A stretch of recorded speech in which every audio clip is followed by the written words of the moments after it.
한 10년 더 된 것 같은데 오래전에 그 한국 영화 중에서 달콤한 인생이라고 하는 영화가 있었습니다. 그 영화에 그 악역으로 나오는 황정민, 지금 아주 국민 배우로 되게 유명해졌는데 그 배우가 악역으로 나오는 영화였습니다. 근데 그 대사가 되게 잊혀지지 않는 그런 대사를 영화 가운데서 했는데 그 대사가 인생은 고통이야 라고 하는 대사였습니다. 인생은 고통이야 라고 하는 대사가 굉장히 뇌리에 인상이 깊었습니다. 우리가 저마다 고통을 다 가지고 있습니다. 고통 없는 사람은 없죠.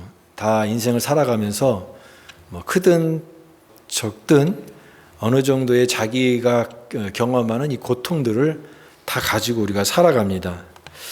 그래서 인생은 고통이야, 인생이 고통이다라고 하는 말은 우리 인생 속에서 실제로 고통스러운 일들이 굉장히 많이 일어나는 것도 되겠지만 꼭 고통만 있는 건 아니잖아요. 인생을 살다 보면 즐거운 일, 행복한 일, 좋은 일들도 많지만 유독 고통이라고 하는 것은 우리에게 더 강한 영향력을 주기 때문에 실제로 더 좋은 일들도 많지만 고통이 적지만 그 고통이 내 삶의 전체 부분을 이렇게 차지할 정도로 부정적인 영향력을 주기 때문에 인생은 고통이야라고 하는 말을 하지 않을까 생각이 됩니다. 삶의 고통은 여러 가지가 있겠죠. 차별의 고통도 있을 것이고 또 마음의 고통, 마음의 괴로움, 또 마음이 타들어가는 듯한 이런 고통을 느끼는 사람도 있을 것이고 또 실제적으로 병으로 인해서 경험하는 육체적인 고통도 있을 것입니다. 그래서 이런 고통들이 종류가 굉장히 많은데 이 고통을 그 성질에 따라서 또 그 특정에 따라서 정확하게 진단하기 위해서는 고통학이라고 하는 것도 좀 필요할지 모르겠습니다. 우리가 다른 사람의 타인의 그 고통에 대해서 공감하는 사람도 있겠지만 뭐 다른 내 문제도 지금 힘든데 뭐 다른 사람의 고통에 대해서 그렇게 뭐 대수롭지 않게 여기거나 무관심할 수도 있을 것입니다. 그러나 고통을 우리가 몸소 겪게 되는 사람들은 그 고통이 하도 커서 삶이 정말 무너진다라고 할 정도로 그 고통 때문에 큰 인생의 어려움을 겪게 되는 것이죠. 이러한 고통의 문제는 성경의 큰 주제이기도 합니다.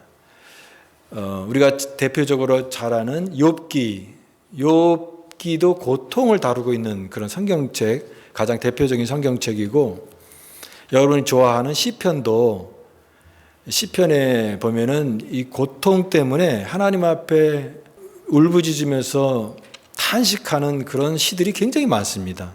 시편의 많은 부분이 이 고통에 관한 인간의 그 시면에서 나오는 어떤 고통들에 관한 이런 내용들이 시편에 많은 내용입니다. 또 신약 성경에도 보면은 복음서에 보면은 예수님 사역하실 때도 보면은 예수님 항상 주변에 예수님을 따라다니고 예수님 곁에서 왔었던 사람들 보면은 다 아픈 사람들이 많았던 것 같아요. 고통 당하는 사람들, 참 이런 병자들, 또 아픈 사람들, 이런 사람들이 복음서에도 굉장히 많이 나타나기 때문에 성경은 이렇게 고통의 문제에 대해서 항상 이런 주제를 다루고 있습니다. 그런데 그 많은 고통을 오늘 다 같이 우리가 살펴보는 것이 아니라 특별히 육체적인 고통, 육체적인 어떤 질병으로 인해서 우리가 고통에 대해서 생각해 보려고 합니다. 우리는 고통을 통해서 무엇을 배울 수 있을까? 여러분, 우리가 항상 이 건강이라고 하는 주제를 굉장히 많이 생각하잖아요. 우리가 행복하게 살려면 건강해야 된다라고 하는 말을 하죠. 너무나 당연한 말입니다. 건강하지 않으면 뭐 돈이 많건 시간적 여유가 있건 간에 나머지 것들이 다 의미가 없어집니다. 이 건강이 바탕이 돼야 행복한 삶도 내가 꿈꾸는 어떤 미래 계획도 세워나갈 수 있는 그 근거가 되기 때문에 이 건강은 참 중요한 문제입니다. 병이 있으면 우리의 삶이 즐겁고 행복할 수가 없습니다. 그래서 제가 우리 성도님들 정말 건강하시기를 간절히 바랍니다. 여러분들 이렇게 건강하시고요. 목사님 이번에 기도 못할 것 같아요. 그러면 제가 항상 답변을 합니다. 건강이 1순위입니다. 일단 건강을 유념하셔서 건강 회복하는 일에 먼저 집중하시기 바랍니다. 그렇죠. 건강하지 않으면 다른 것도 어떻게 할 수가 없기 때문에 중요한 것입니다. 근데 이 병이 찾아온다고 하는 것이죠. 병의 고통은 우리의 삶을 무너지게 한다라고 하는 것입니다. 우리 교회도 또 이렇게 연약하신 분들, 우리가 기도하는 분들이 있지 않습니까? 치유와 회복을 위해서 기도하는 성도님들이 계셔요.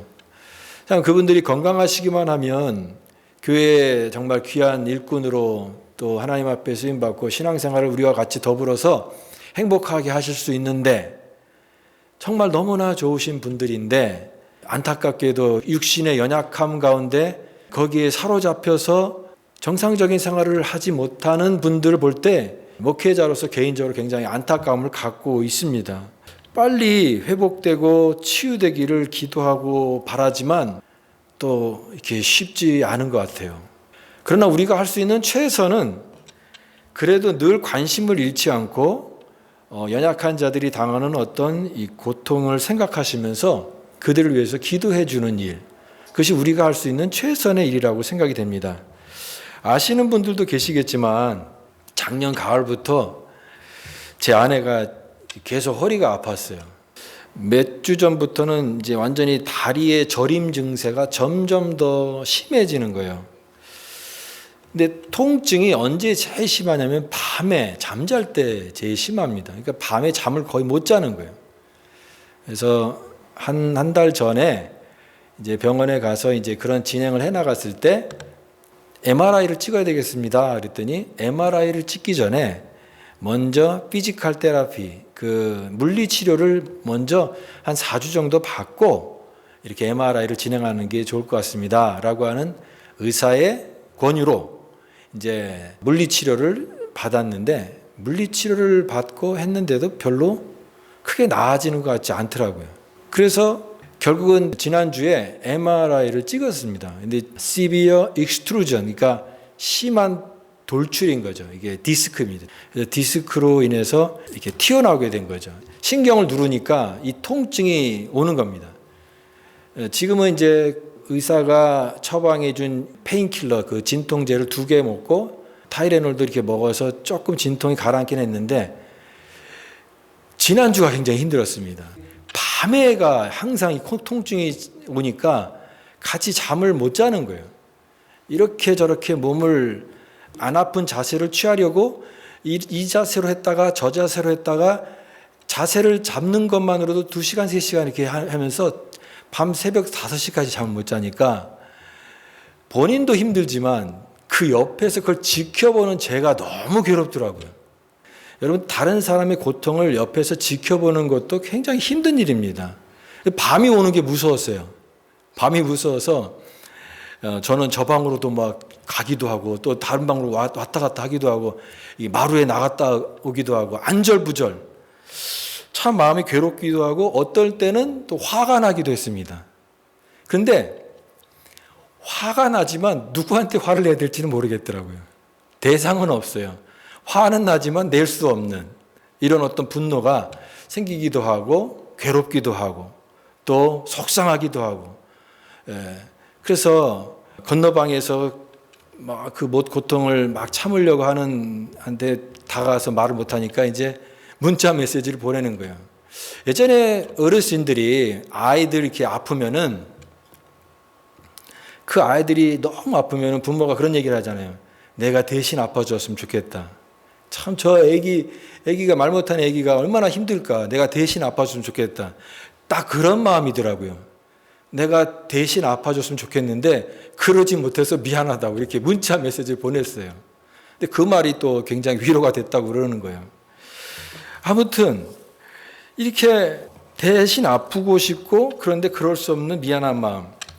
제가 그런 한 주간을 굉장히 힘든 한 주간을 보냈는데 그러면서 오늘 주제, 오늘 설교 내용인 하나님의 치유에 대해서도 많이 생각을 했고, 또 많은 어떤 고통당하는 사람들이 생각나는 겁니다.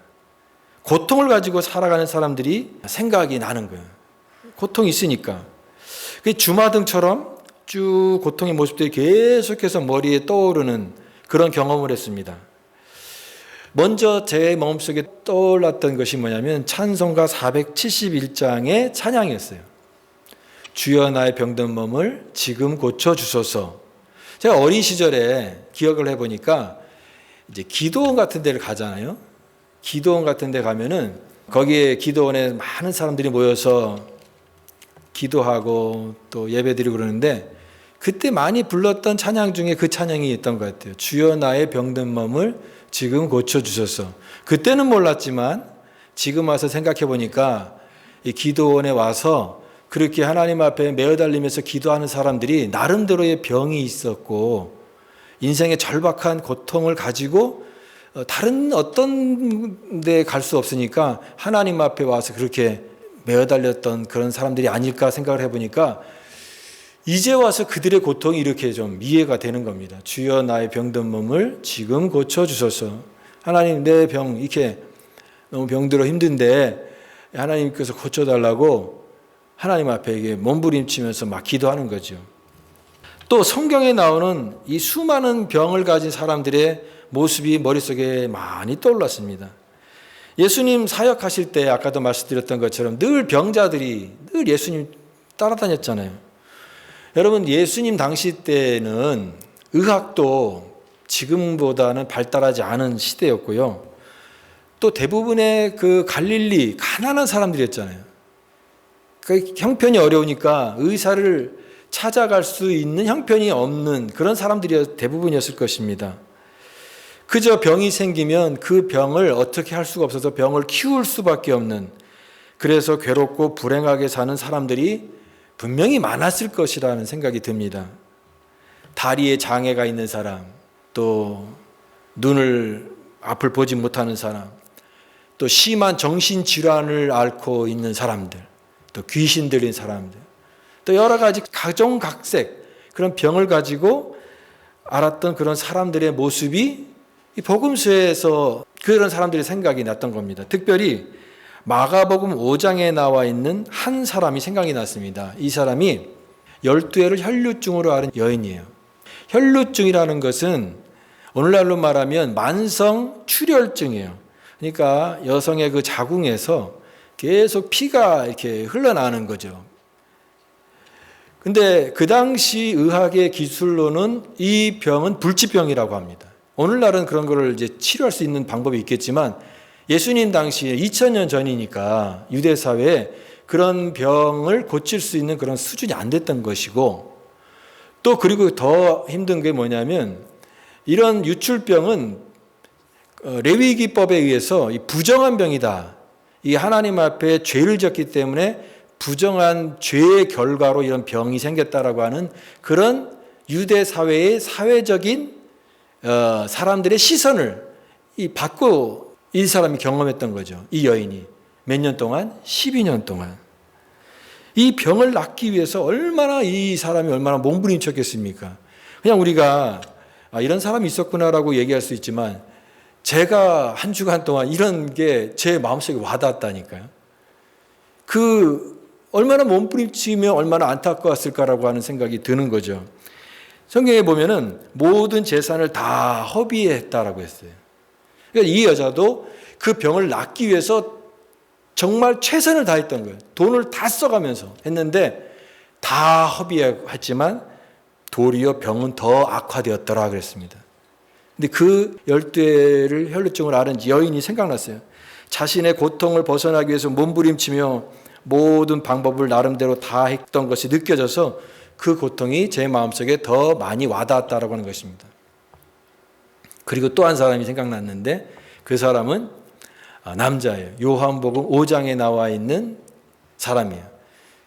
거기 요한복음 5장에 보면은 베데스다라고 하는 연못이 나오는데 그 베데스다의 많은 병자들이 거기 와서 이제 그 연못에 전해지는 바에 의하면 연못이 움직일 때 거기에 먼저 들어가는 사람이 병이 낫는다고 하니까 사람들이 뭐 여러 그 당시에 각종 병을 앓고 있는 사람들이 와서 있는데 그 중에 이 사람도 있었던 거예요. 그런데 그 사람의 병이 38년 됐다고 그랬습니다.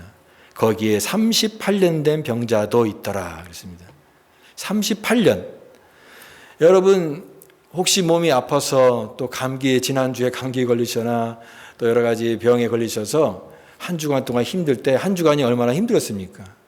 저도 그때 작년에 기침이 나고 이런 어떤 역류성 식도염 때문에 고생했는데 한 몇 개월 정도 고생했는데 말은 안 했지만 힘들었었거든요. 굉장히 힘들었었는데 근데 몇 개월을 고생하는 거는 그렇다 치는데 38년?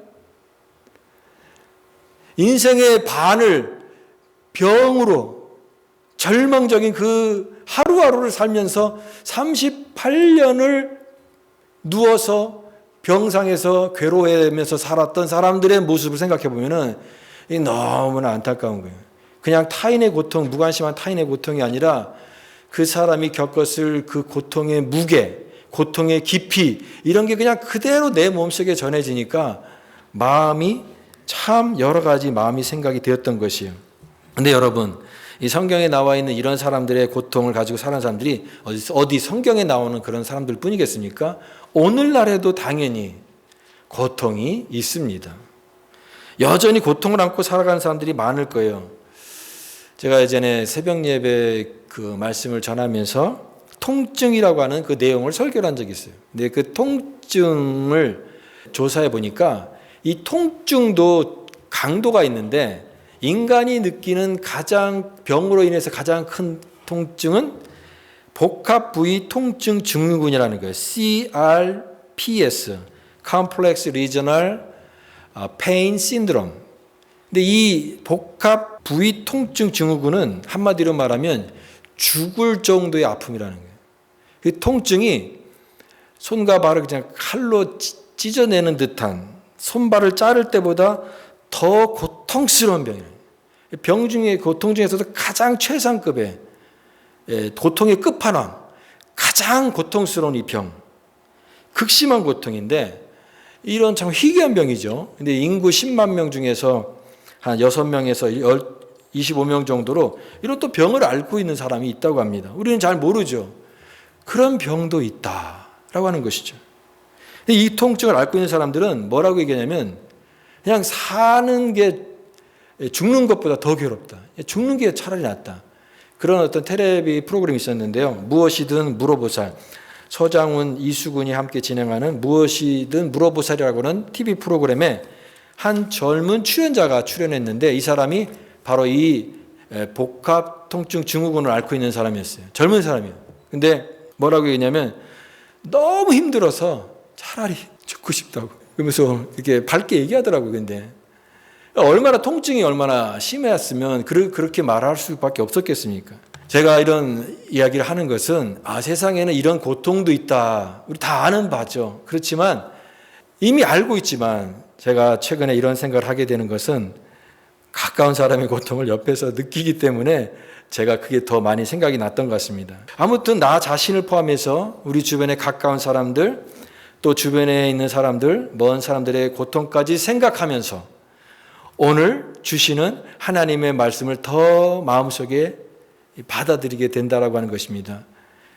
제가 4주간 동안 하나님의 이름으로 설교를 했습니다. 하나님의 이름. 제가 이 설교를 한 이유는 우리가 하나님의 이름을 통해서 우리가 하나님을 좀 더 가까이 알고 또 그 하나님을 더욱더 믿기 위함입니다. 신앙생활의 근본은 하나님과의 관계입니다. 하나님과의 관계가 바르게 돼야 우리의 믿음은 건강할 수 있는 것이고 그 하나님과의 관계를 바르게 하기 위해서는 우리 하나님을 알아야 되고 또 그 하나님이 어떤 분이신지를 성경이 말씀하는 그 하나님을 우리가 깨달아야 되는데 오늘 우리 시리즈의 마지막 하나님의 이름은 우리가 겪고 있는 고통에 관계된 하나님의 이름입니다. 여호와 라파, 우리를 치료하시는 하나님. 저는 이 하나님의 이름 중에서 이 성경에 나와 있는 이 여호와 라파라고 하는 이 하나님의 이름, 우리를 치료하시는 하나님이 있다라고 하는 이 말씀을 기억하면서 너무나 큰 위로를 얻고 너무나 큰 소망을 얻습니다. 바라기는 우리 성도들에게도 이 하나님의 그 은혜가 전달되기를 원합니다. 여호와 라파, 우리를 치료하시는 하나님. 오늘 본문의 배경은 이제 이스라엘 백성들이 애굽에서 나와서 우리가 잘 아는 대로 홍해를 건너서 이제 광야 생활을 하게 되는데, 그때 이제 수르 광야가 펼쳐집니다. 수르 광야에 들었었을 때 그들 앞에 큰 어려움이 있었어요. 광야길을 걷는 것 자체가 힘든 일이지만 일단 먹는 문제, 또 물 마시는 문제, 이런 문제가 있었는데, 그 중에 오늘 이 사건에 나오는 이것은 이제 물이 없는 문제였습니다. 여러분, 물이 없으면, 사막에서 물이 없으면 어떻게 되겠습니까? 완전히 죽을 수밖에 없는 것입니다. 너무나 절박하고 심각한 그런 문제에 봉착한 내용이에요. 사흘 동안, 3일 동안 물을 얻지 못했어요. 그래서 이들이 그 절망적인 상황 가운데 물을 찾기 위해서 이제 헤매고 이제 마침내 마라라고 하는 곳에 가게 돼서 거기 물을 발견합니다. 근데 그 마라의 물은 쓴 물이었어요. 마실 수 없는 물이었어요. 너무나 목말라서 물을 찾았는데 그 물이 마실 수 없는 물이었어요. 바다에서 이렇게 생존하는 사람들이 물이 너무 목마르다고 바닷물을 마시면 어떻게 되겠습니까? 죽죠. 죽습니다. 이 쓴 물, 이게 도저히 아무리 목이 말라도 이게 마실 수 없는 물인 거예요. 그때에 이 물을 발견하고 이 사람들이 얼마나 마음이 타들어갔겠습니까? 더 고통스러운 그 갈증을 더 느끼지 않았겠습니까? 그러니까 이들이 백성 사이에서 원망과 불평이 막 나오기 시작한 거예요. 오늘 거기에 24절 말씀 보십시오. 백성이 모세에게 원망하여 이르되 우리가 무엇을 마실까 하며. 모세가 결국은 이제 지도자니까 화살이 다 모세에게 가는 거죠. 왜 우리를 여기까지 오게 해가지고 이 광야에서 지금 물도 없이 이렇게 고생하고 우리 다 죽게 생겼는데 이게 왜 이렇게 되느냐. 원망과 불평이 막 터져나오기 시작한 것입니다. 그런데 이 분노가 이해가 되는데 왜 이렇게 원망과 불평이 나오게 됐을까? 스위스의 심리학자인 엘리자베스 퀴블러라고 하는 그 학자가 있습니다. 이 사람은 임종을 맞이하는 사람들을 임상 실험을 통해서 말기 환자들을 연구하면서 죽음에 이르는 그 과정에 5단계가 있다라고 하는 것을 연구한 여자 학자예요. 스위스 학자인데 그 고통의 5단계가 처음에는 부정한다라는 거예요. 부정. 내가 이런 어떤 병에 걸렸다라고 하는 이 고통을 부정하는 단계인데, 두 번째 단계는 분노의 단계라는 거예요. 분노가 생기죠. 왜 나에게? 고통당하는 사람들은 그런 얘기를 하잖아요. 왜 하필 나에게? Why me? 왜 나에게 이런 일이 생겼습니까? 왜 내가 이런 일을 당해야 됩니까? 당신 때문이다. 하나님 때문에 이렇게 뭔가 이 분노의 대상을 찾아서 자신이 겪고 있는 어떤 고통과 이런 것을 전가하는, 이 책임 전가하는, 그래서 분노를 나타내는 단계인데, 바로 이 두 번째 분노의 단계인 원망과 분노가 이스라엘 백성에게도 그대로 나타나는 모습을 볼 수가 있습니다. 그러나 그들이 애굽의 군대를 물리친 하나님의 능력을 체험한 사람들이잖아요.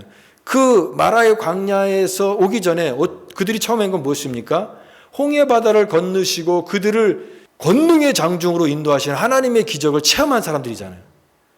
그때는 하나님이 우리를 구원하셨다고 찬양하고 기뻐했던 이스라엘 백성들이 이제 며칠 지나서 이제는 물이 없다고 해서 하나님이 왜 이렇게 우리에게 고통을 주십니까? 원망하는 이들의 태도는 분명히 불신앙적인 모습이었다라고 하는 것입니다. 하나님의 능력을 의심하고 또 그 역사를 부정하는 그런 태도였던 거예요.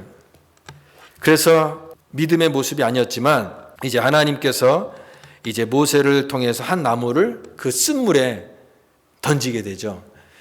초자연적인 하나님의 역사가 여기도 또 나타나게 되는 것입니다. 그래서 그 쓴물이 나무를 던졌더니 그 물이 달고 시원한 마실 만한 물로 변화되었습니다. 마라의 쓴물이 마실 만한 물로 변화된 사건이에요. 그러면서 나오는 오늘의 말씀이 바로 나는 너를 치료하는 여호와니라. 여호와 라파. 하나님이 나는 너희를 치료하는 여호와입니다. 이것은 바로 하나님께서 우리 인생의 목마름의 문제뿐만이 아니라 인생이 갖고 있는 모든 고통과 이 모든 문제들을 해결하실 수 있는 하나님이시다. 전능하신 하나님이시다를 보여주고 있는 하나님이 어떤 분이신지를 나타내는 귀한 은혜가 되는 그런 사건입니다. 그래서 하나님이 치료하셨던 거예요. 그런데 우리가 이 사건을 좀 생각해 볼 때 아까도 얘기했던 그 퀴블러의 5단계 중에서 처음에는 부정, 분노, 그 다음에는 세 번째가 뭐냐면 거래라고 합니다. 거래라는 것은 이제 나 이렇게 살려주시면 이제 잘하겠습니다. 그런 딜을 하잖아요. 하나님 내가 이번에 뭐 하게 해주시면 나 이제부터는 정말 믿음으로 살겠습니다. 신앙생활 잘하겠습니다. 하나님과 이 거래를 하는 거죠. 그런 단계가 세 번째 단계인데 그게 안 되고 더 지나가면은 좌절의 단계가 온다. 네 번째 단계 좌절. 완전히 밑바닥까지 쫙 떨어지는 거죠. 모든 희망을 다 잃어버리고 완전히 포기하고 자기 자신에 대해서 완전히 내려놓는 이 좌절의 단계. 그리고 맨 마지막 단계는 수용의 단계입니다. 수용의 단계. 수용의 단계라고 하는 것은 이런 겁니다. 자신이 그 단계에 되면 할 수 있는 일과 할 수 없는 일을 구분을 하기 시작합니다. 내가 할 수 있는 일에 대해서는 최선을 다하지만 내가 할 수 없는 일에 대해서는 내가 노력해도 안 되는 거잖아요. 그것은 수용하는 겁니다. 받아들이는 거예요. 받아들이는 단계. 물론 인생의 그 고통을 내가 죽음의 단계에 이르기까지 하는 그 고통을 내가 그냥 받아들이겠다. 나 그렇게 죽겠다라고 하는 것을 받아들이는 건 너무나 괴롭고 어려운 일이지만 그러나 그 단계까지 간 사람들이 할 수 있는 최선은 내가 할 수 없는 일을 수용하는 겁니다. 왜 그것밖에 없으니까 수용하는 거예요. 그런데 그렇게 수용하게 될 때 몸은 물론 병들었어도 다른 모든 생활과 마음이 훨씬 나은 상태를 유지하게 되고 건강한 투병 생활을 할 수 있다라고 하는 것입니다. 투병 생활도 막 괴롭게 막 짜내면서 괴로워하면서 죽어가는 그런 투병 생활을 할 수도 있지만 이 단계에 수용하게 되면 비록 그 생이 마지막으로 죽음으로 끝난다 할지라도 그 과정 속에서 투병 생활을 행복하게 할 수 있다라고 하는 거예요. 그 행복을 통해서 가족들에게도 또 의미를 주고 또 자신에게도 비록 받아들이기 힘든 상황이지만 그런 마음가짐으로 건강한 투병 생활을 할 수 있고 안정을 찾아갈 수 있다라고 하는 말입니다. 오늘 우리도 이스라엘 백성들처럼 마라에서 겪는 일들처럼 우리 삶을 힘들게 하고 절망시키는 일들이 일어날 수가 있습니다. 우리에게도 갑자기 병이 생길 수도 있고 그럴 때 그때 너무나 힘들 때 그때 여러분 절망하고 분노하고 원통하고 불평하는 것은 이 문제를 해결하는 방법이 아니다라고 하는 것입니다. 하나님의 도우심을 믿지 못하고 조급한 것이 되어서도 안 되는 것입니다. 우리가 가질 수 있는 최선의 믿음의 모습은 하나님이 그 어려운 가운데서도 그 상황 속에서도 피할 길을 주실 것을 분명히 믿고 끝까지 하나님을 신뢰하는 것입니다. 인생의 고통이 심할수록 하나님의 치료를 간절히 사모하는 거예요. 고통이 너무 힘들지만 고통 때문에 하나님을 찾는 것이죠. 목사님은 고통이 뭔지 모르나 보네요. 내가 그런 고통을 당했을 때 그런 생각이 떠오릅니까? 아마 그런 말도 하실 분이 있을 거예요. 저도 고통 알아요. 그러나 이 고통 가운데서 우리가 할 수 있는 최선은 그 고통을 통하여 하나님 앞에 더 가까이 가는 거예요. 그래서 사도 바울은 그런 얘기를 했잖아요. 고난당하는 것이 내게 유익이라. 내가 이를 통하여 주의 율례를 배웠나이다. 고통은 자체가 좋은 것이 아니고 너무 힘든 것이지만 그러나 그 고통을 통하여 하나님을 끝까지 신뢰하는 가운데 하나님과의 새로운 관계를 회복할 수 있는 은혜의 길이 열리게 되는 것이다 라고 하는 것입니다. 병의 고통은 우리 삶을 자꾸 무너뜨리게 할 때 우리가 또 생각해야 될 말이 있습니다. 이 말이 성경에 나오는 말은 아닙니다. 그러나 비슷한 그런 개념으로 전도서에서도 이런 말이 나오는데 이 말입니다. 이것 또한 지나가리라. 이것 또한 지나가리라. 제가 막 고통하는 그 아내에게 했던 말도 그 말입니다. 이게 지나갈 거다. 지금은 너무 힘들지만 이게 언제까지 계속되겠느냐. 언젠가는 지나갈 것이다. 이것 또한 지나가리라. 인생의 가장 그 고통도 언젠가는 지나가는 거죠. 끝까지 계속되는 것이었습니다. 여러분 어떤 하나님을 믿고 있습니까? 우리가 믿는 하나님은 우리가 당하는 고통을 그냥 방관하는 그런 하나님이 아니에요. 그냥 너 고통 당해봐라. 계속 한번 겪어봐라. 그런 하나님이 아니라고 하는 거예요. 우리의 고통에 하나님은 반응하시고 우리의 작은 신음에도 응답하시는 사랑의 하나님인 줄 믿습니다. 그 하나님을 바라볼 때 성도들은 하나님을 끝까지 바라보는 거예요. 언젠가는 다 지나가게 하실 하나님. 그리고 나중에는 그때 하나님이 나와 함께 하셨다라고 하는 것을 그때 돌이켜보면서 추억할 수 있는 그날이 반드시 오게 하실 하나님. 오늘 본문에도 보면 마라의 쓴물만 계속 있는 것이 결코 아니라는 거예요. 이제 이스라엘 백성들 하나님께서 그 다음 챕터로 인도하시는데 여기에 물샘 12과 종려나무 70주가 있는 사막의 오아시스 같은 곳으로 인도하셨어요. 그것이 여기에 오늘 27절 말씀에 보면 그들이 엘림에 이르니 거기에서 물샘 12과 종려나무 70그루가 있는지라. 아니 마라의 쓴물이 거기서 다 죽는 줄 알았는데 그 바로 앞에 좀 지나니까 물샘 12과 종려나무, 이건 완전히 오아시스 같은 것이잖아요. 아주 풍부한 그런 안식의 장소에서 그들이 누렸을 위로와 행복과 안정감을 생각해 보십시오. 여러분 우리 인생도 마찬가지 아니겠습니까? 이것 또한 지나가리라. 마라의 쓴물이 지나면 엘림의 축복을 예비하시는 하나님. 하나님께서 우리 인생 가운데 행하시는 일들을 우리가 다 알 수 없고 또 우리가 이해할 수 없지만 하나님은 반드시 이것 또한 지나가게 하셔서 우리를 끝까지 궁극적으로는 가장 아름다운 축복의 장소로 우리를 인도하실 하나님을 바라보고 믿고 신뢰해야 된다라고 하는 것입니다. 이것이 우리가 겪는 이 고통을 이겨나갈 수 있는 최선의 믿음의 방법이다라고 믿습니다. 말씀을 이제 마치겠습니다. 우리 인생 살아가면서 몸에 병이 생길 수도 있고 또 원하지 않는 고통을 겪을 수 있습니다. 제가 다 모르지만 여러분 가운데서도 이런 여러 몸의 병이라든가 또 인생의 어려운 문제로 힘들어하는 분들도 계실 것입니다. 사람은 다른 사람의 고통이 큰 게 아니라 자기의 고통이 제일 큰 거예요. 다른 사람이 아무리 얘기해도 내 고통만큼 크지 않아요. 네가 나를 알아? 내가 너보다 더 힘들어. 자기 고통이 더 항상 크게 느껴지는 거예요.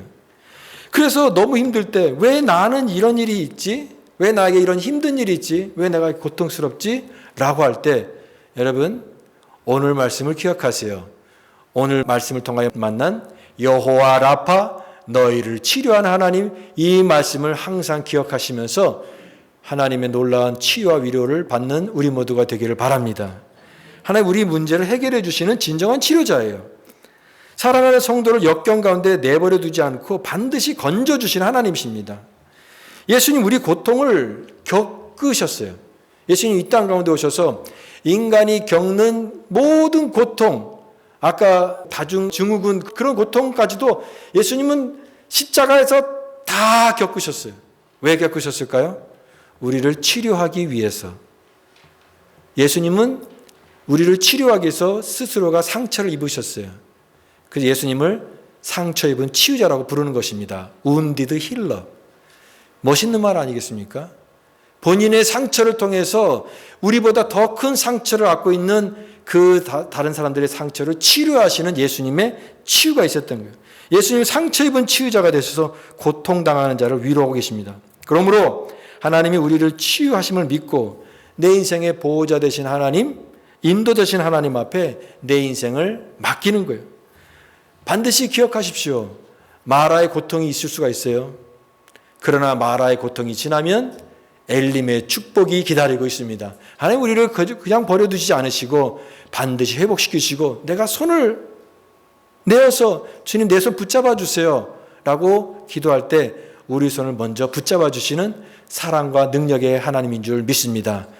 여호와 라파 우리를 치료하신 하나님, 그 치료의 하나님이 여러분의 삶 가운데 우리 가정과 교회 가운데 늘 충만하게 임하여서 하나님 안에서 축복된 삶을 살아가는 우리 모두가 되시기를 간절히 축복합니다.